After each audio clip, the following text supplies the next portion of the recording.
This is Mike Maloney, and Mike is my gold expert. And the reason gold is so important, gold and silver, is because gold and silver is God's money. It's money made by God. And then in 1971, the U.S. government, under President Nixon, took God's money and turned it into man-made money. Never in the history of the world, this is the thing, never in the history of the world has this ever happened. In 1971, the U.S. and Nixon convinced the entire world to replace gold and silver with paper money. This stuff.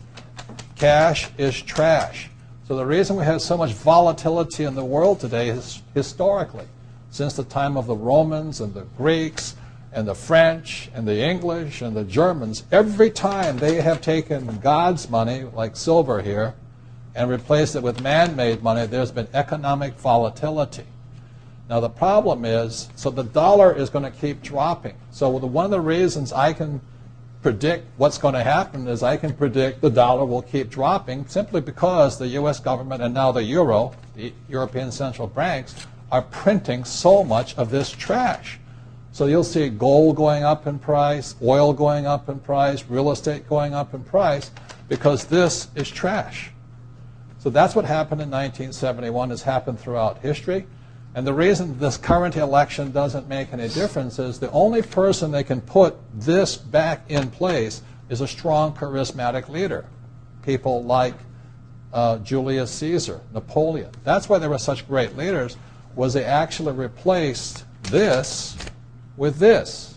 Unfortunately, we do not have that person among the candidates. I know Ron Paul, philosophically, I agree with him as closely as possible, but unfortunately I don't think Ron Paul has the chutzpah, as my Jewish friends would say, to change this whole thing. So there will be more this printed than ever before, which means the dollar keeps coming down and other things keep going up. And that's really what's going to happen. It's predictable. And eventually this will go to its true worth, zero. So all of you savers out there and people trying to save this trash, you're going to lose big time. With that, Mike Maloney. Kim was talking about the crystal ball, and Kelly was talking about cycles. And the way you make that crystal ball work is just reading economic history, because everything is just waves and cycles and waves and cycles over and over again. It's all happened before. In fact, the thing with the currency has literally happened hundreds of times, where they've gone to from an asset-backed currency. Currencies have been backed by oil, by gold and silver, by land. As soon as you remove something that you can't, something that puts financial constraint on them, where you can't just print as much of it as you want, the currency is pretty much doomed. There's been thousands of fiat currencies, and they all die. Yeah, back in the Revolutionary War, the U.S. government, to fight the war, printed a thing called the Continental. And that's why the saying is, as worthless as the Continental. Yeah, not worth a Continental. Not worth a Continental. It went to zero in a hyperinflation. Most people don't know that the U.S. has already been through a hyperinflation. And then during the Civil War, Lincoln came out with the greenback, and that's how he paid the troops, and it was competing with a gold-backed currency that was already in circulation. And we went through a huge inflation, where the dollar lost 66% of its purchasing power during the Civil War. So this has all happened before, and we're coming up on a convergence of a whole bunch of cycles. There's something called the Kondratiev wave. That's this long, it's about the length of a human lifetime. And the last time the Kondratiev wave went into what's called a Kondratiev winter, that was the Great Depression. We're about, we've actually started the Kondratiev winter back in about 2000. Yeah, let me back up what he's saying. Historically, throughout time, again, it's not crystal ball, it's called, prognostication. Every 75 years there's a depression. The last depression was 1930. So we're right on it right now. Yeah. Now, again, the rich will get richer and the poor and middle class will get wiped out, unfortunately. And with that, there's another cycle that I call the currency cycle, and it's this pendulum that swings back and forth from quality money to quantity currency and back to quality money. And it's gone on through the centuries since 407 AD, when the first hyperinflation happened in Athens. And I believe that we're on the precipice of this again. If the U.S. dollar has to go back to gold-backed, you're looking somewhere well north of $6,000 an ounce for gold. Somewhere, and it all depends. You have no idea how much currency they're going to print between now and then. How much is gold today? And gold today is $850, $865, something like that.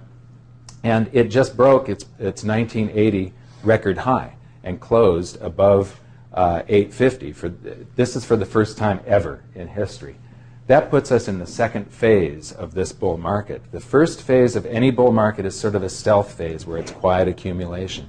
Then the second phase is usually the longest duration and the greatest growth. And then the final third phase is the blow-off top where the market just goes vertical. You remember the NASDAQ in the last 3 months of 1999. It just went vertical, and the public, everybody rushed into it. And they all got slaughtered. The herd always comes rushing in at the end, and they always get slaughtered. And that's the time you want to sell. You don't want to hold on to gold and silver forever. You want to hold on to it until a median price single-family home costs less than 40 ounces of gold or less than 500 ounces of silver, and then you want to trade your gold and silver for real estate, cash flow real estate.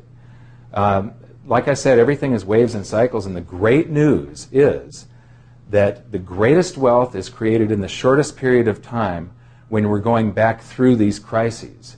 There was more wealth actually created for the rich, not for the average investor, but for the rich, like Joe Kennedy and Jesse Livermore, these stock market investors.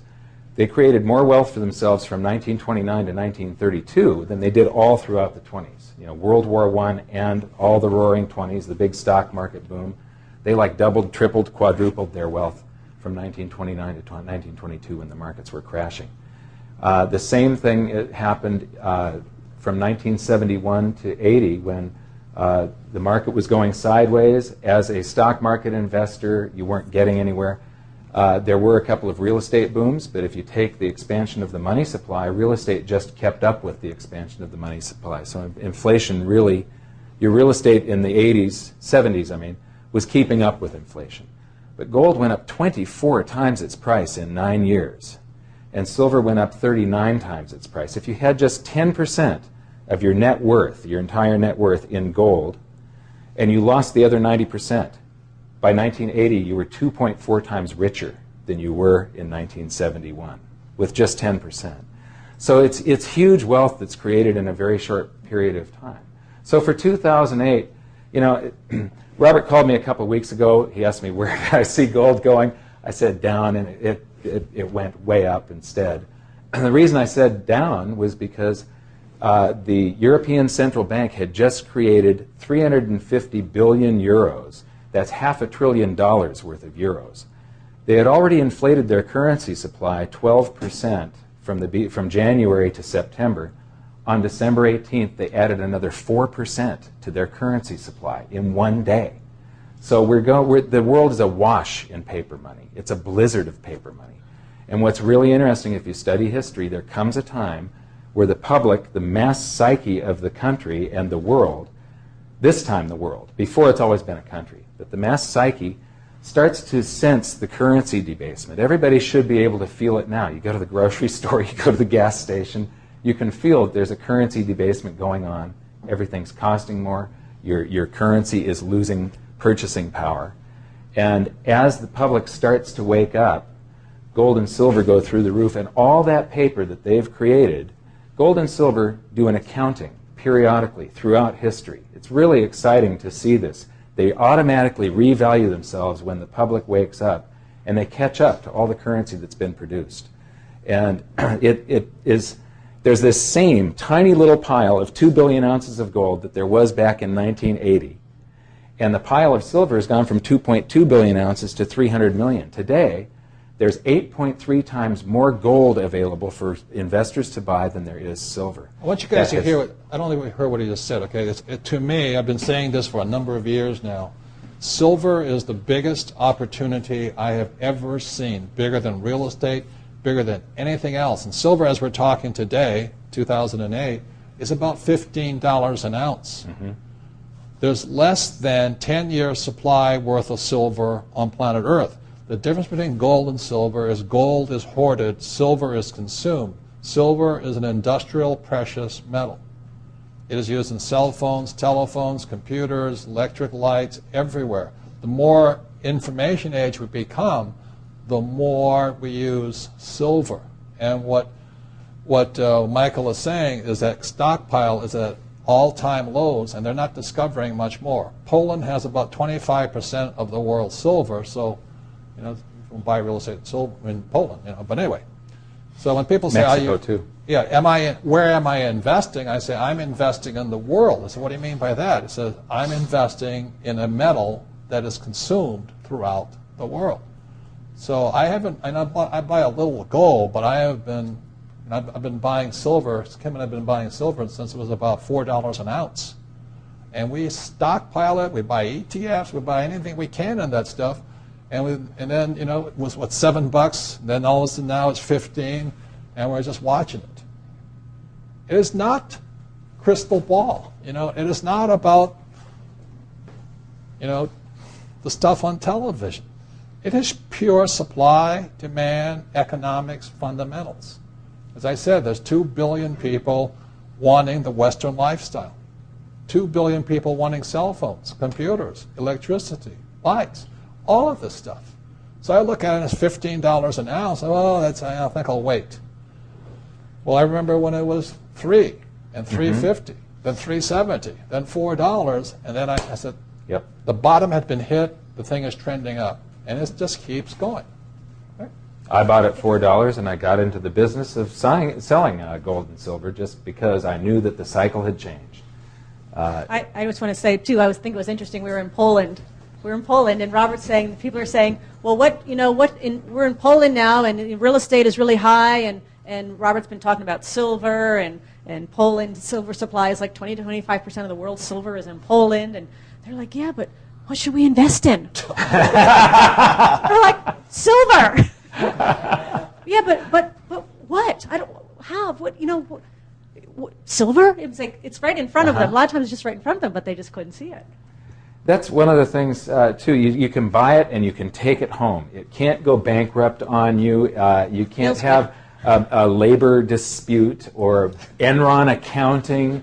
It's just this super simple thing. You buy it now. You sit on it for 5 years. I don't know how long it's going to take, 2 years, 5 years, 10 years.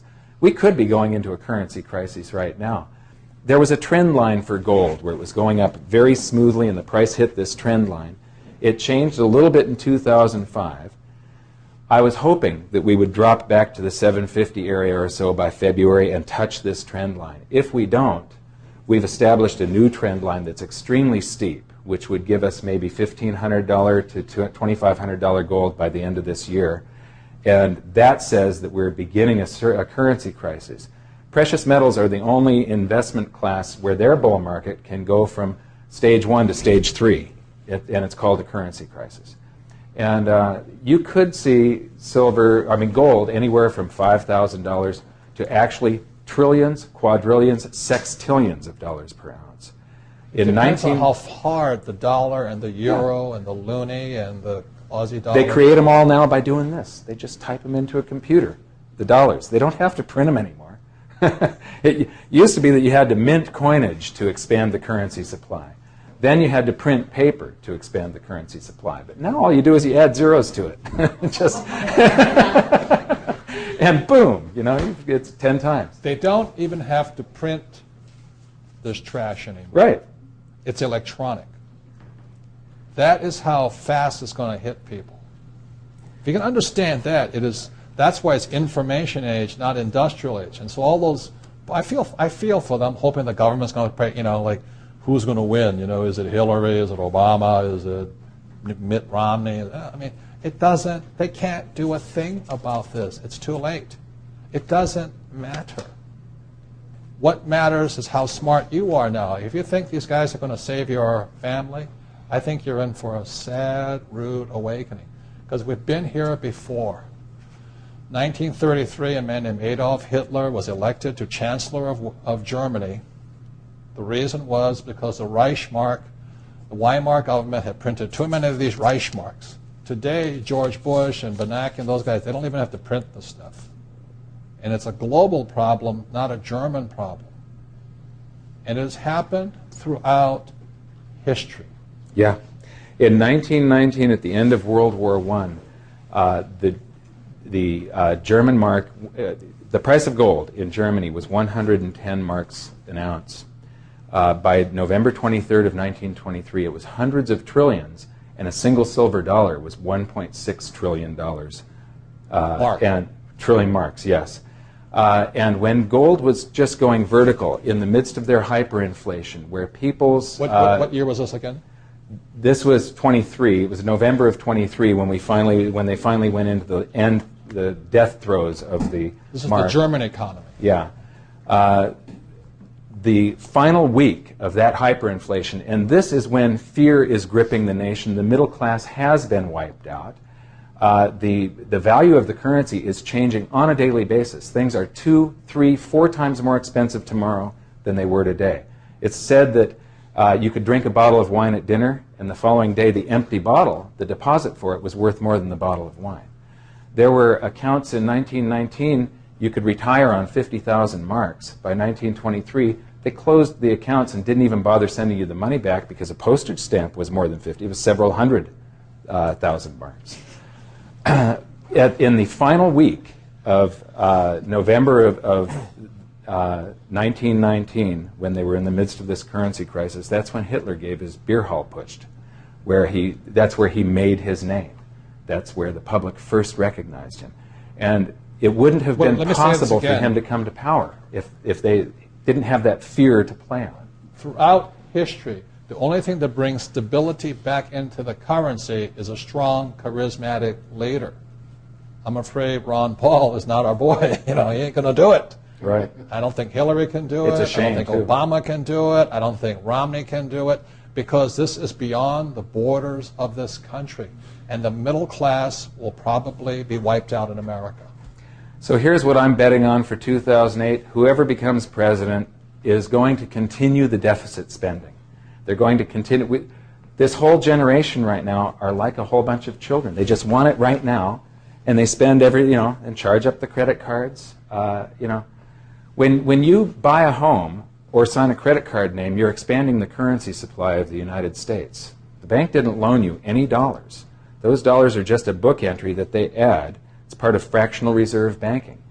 When somebody gets foreclosed on, when they file bankruptcy, those dollars that were created magically go poof back into money heaven, and the currency supply contracts. I think somewhere on this big inflation, we're going to have one deflation that it'll wipe out people that are too highly leveraged, that don't have any gold or silver. Or cash flow. Yeah, so I think during this cycle, the savers are going to be wiped out, the spenders are going to be wiped out. It's the people that have balanced arcs. If you read Rich Dad's Prophecy, and Robert talks about building an ark in there, you've got to have a balanced ark. He talks about having cargo in your hold that's balanced. And if you've got something that's going to perform well, I don't think we're going to have a deflation for very long. It would be very short-lived. Ben Bernanke would just hit the accelerator on the printing press, floor it, and try and get us... And the European central banks already prove they're going to flood the market with this. Those are fake $1 million bills, and they're going to be reality. Well, aren't you here? They've already proved, they've already shown their hand. They've already played their hand. Yeah. They're not even going to print this. They're just going to flood with this. So you're going to see this crash and then inflation like we've never seen before. So it really works for us is because we just keep collecting that rent, but then we can pay off those deadbeat loans of ours with cheap money. That is the strategy. In 1980, took 1,000 ounces of gold to buy silver to buy a single-family median-price home in the United States, and silver was not rare then. When you measure things with gold and silver, there is no inflation. Everything just travels inside of a valuation channel, going from overvalued to undervalued to overvalued to undervalued. That day will come again, but it's probably going to be less than 500 ounces. You want to buy a single-family median-price home outright, no payments, no down payment, 100% cash flow, put $8,000 aside today. You're going to be able to do it in the future. Silver. It's just history repeating. In silver. Silver, I'm sorry. Don't hold cash. Right. Gold is good too, but it won't perform as well. Is trash. Exactly. Repeat after me. Cash is trash. If you can understand that one, your whole paradigm will shift. So what's the good news? The good news is I believe you're going to be able to buy a home for $8,000 if you set that money aside in real money, not currency. And people need to learn the difference. When the public can discern the difference between currency and money, that's when this is over with. This is God's made money. And this is man-made money. Currency. Currency. And if Hillary gets elected, it's woman-made money. Then at what point, you know? So, but we have a Republican president. We're going to spend more deficit spending on war. We have a Democratic president. We're going to do more deficit spending on social programs. It doesn't matter. They're going to expand the currency supply. And don't believe what those Republicans say. They say, you know, the Democrats tax and spend. The reality is what Michael is saying, Republicans borrow and spend. Mm-hmm. But eventually it goes back to taxes. We'll all be taxed for these bills, right?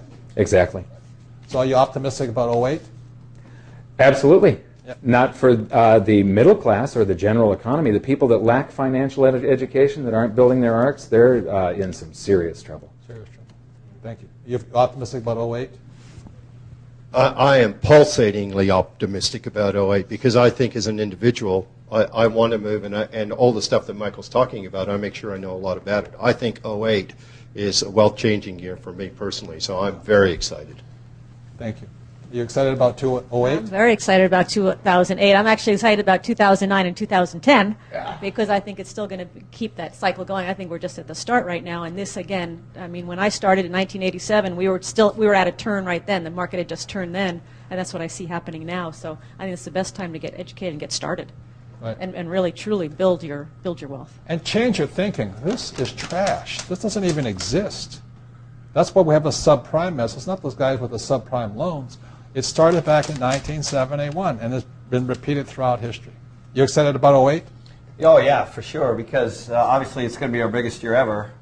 We predict. We're already seeing money coming in for our properties from Canada and from Hong Kong. And because, what are people going to do when they can't buy homes? They're going to defer into rentals. So for our business, the apartment class versus all real estate classes is actually predicted to be the best over the next 5 years. My friend was at a conference in Las Vegas, and it said the smart money today is in apartment houses and mobile home parks. So that means we're geniuses. Yeah. And Hang on long enough, we become geniuses. Yeah, long eventually. So in closing, I'll just tell you what I do. I don't recommend, don't do this at home. When I say cash is trash, Kim, do we have any cash?